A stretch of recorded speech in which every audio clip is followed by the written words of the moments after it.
Club for life.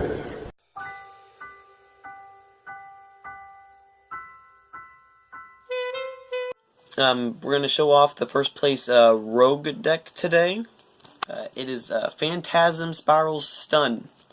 We're running the Beast version, so we're running 3 Warped Werewolf and 3 of Dragoons. You don't really use this guy much, but he's also another Beast Warrior to search with Tinky, so he's kind of necessary for the deck. And Beast Warrior, well, this is your strongest Beast Warrior, so you always try to summon him first with an unexpected die if you get it. Next, you have the Dragon, well, the Worm technically speaking, but it's a brick, but it's a brick you need in the deck. It doesn't brick it that much, but you don't ever want to see it. If you're on the field, that's amazing, and you're probably already winning the duel. 3 of the best card in the deck, and the other best card in the deck. Pacifist is one of the best field spells ever. Basically, during either player's turn, if you don't already have a token, you can activate it, and on resolution, you'll get a token, and then if you summon, if that's your first normal summon of a monster, well, I mean, that's your first summon of a normal monster, you get a search for any of the Pacifist cards. It's amazing because it allows you to basically activate traps from your hand for certain types of cards. Then we have Heat Wave, locks your opponent out for a turn basically. They cannot normal or special summon effect monsters, though they are allowed to set it. Best card almost. And then you run the draw power, 3 duality, 3 demise, and that's really all you need for it. I haven't tried designers in it, but it probably wouldn't hurt it really. Though, I mean, it really would just change the style a little bit of it. But these are definitely good ones in it. 2 unexpected die, as said earlier. It's decent. You don't really always get to use it because it kind of conflicts sometimes with the card demise. But it's really good in this 50 card deck, so I'd play it. Well, I ain't playing it for your information. 2 grip. Probably the best of the equipped cards. It allows a monster basically to gain 500, and if it does destroy that monster, it'll deal 500 to the player directly, and then you special summon the dragon from earlier. It's the gimmick of the deck to special summon the dragon. 2 Tinky. Great search card, though it can break you sometimes if you open up with multiples, but rarely happens. I am the one who plays this deck.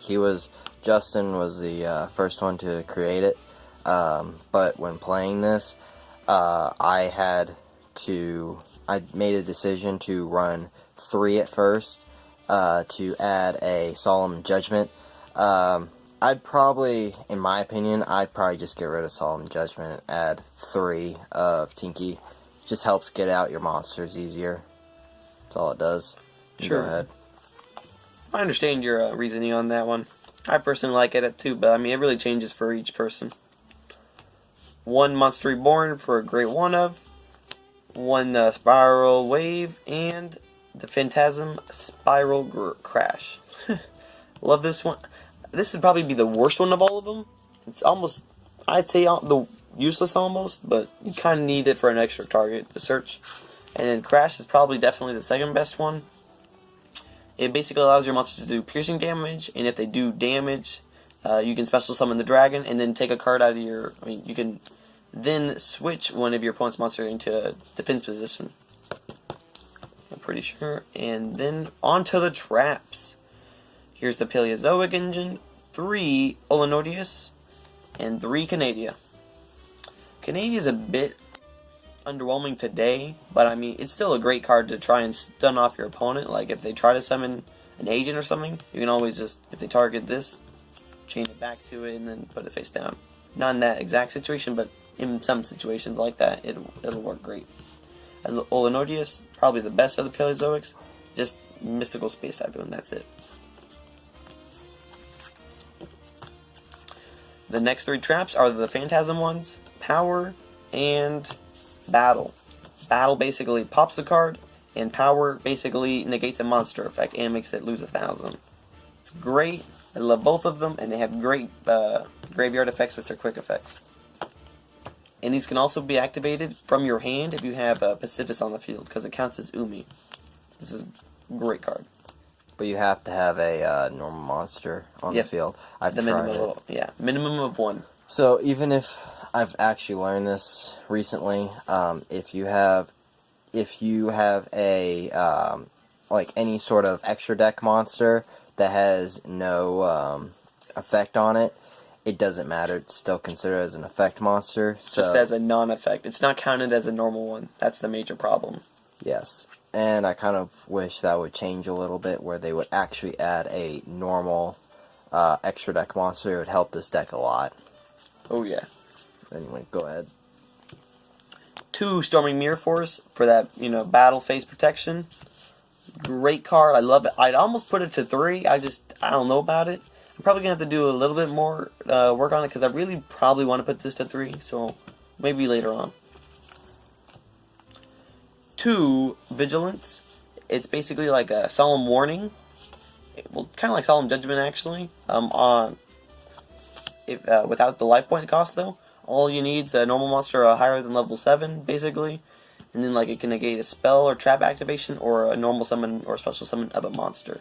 It's a great card. And then for the 1-ups, we played the Warning, Skill Drain, and Judgment. Which, you can have your own opinion on Judgment. It's probably the one card, if you were going to change, that would be the most freely to change.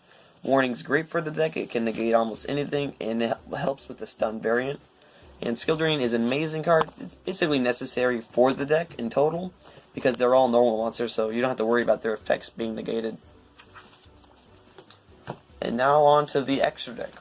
This is a 50 card deck, not a 60, and you can try to limit it to 40, but in my opinion, the 50 is always the fun one to do. For the XYZs, for the frog, not the frog, but the Paleo engine, we're running the 3 Toads, and I can never say these guys right, but the 2 Paleo XYZs that you sometimes go into if you really need to. Toad's amazing, just a great card in total. No wonder it was meta-defining. For the next 2 rank 4s you play, Pearl and Trix Rafflesia. Decent defense. This is like a card, if you want to run it, you can. It's not really necessary for the deck. It's just a spot holder, really. You never really go into the extra deck, but if you do, it's there. Pearl's probably one of the ones I would go into as a rank 4, as he's easy to summon if you have 2 rank 4s, but there's other things you could go into too, like Lightning and everything. He's just a decent one. He's basically just a card to get around your opponent's monsters. That's basically it. He's just pretty strong. Next we have a great looking card, Thunder and Dragon. Look at that. That's awesome. Takes, basically 2 level 8 normal monsters. It's a great card. It's kind of like Regeki, kind of. It's pretty good. Next we have Sun Overlord guy. He's pretty strong. Great. He's for the rank 8 toolbox. We also run number 38, great spell and negation. Tachyon for the number 50, for the 95. Sorry, I've always just called him Dark Matter. Great card, can attack monsters twice. You don't really use him for any other effects, really, except for that battle twice. And that's it for the deck. Yeah, the extra deck's more for just show. It's nothing important. You rarely go into it, and if you do go into it, it's always great to have certain cards that you can go into. That's all for today, and hopefully you enjoyed this 50 card Phantasm stun deck.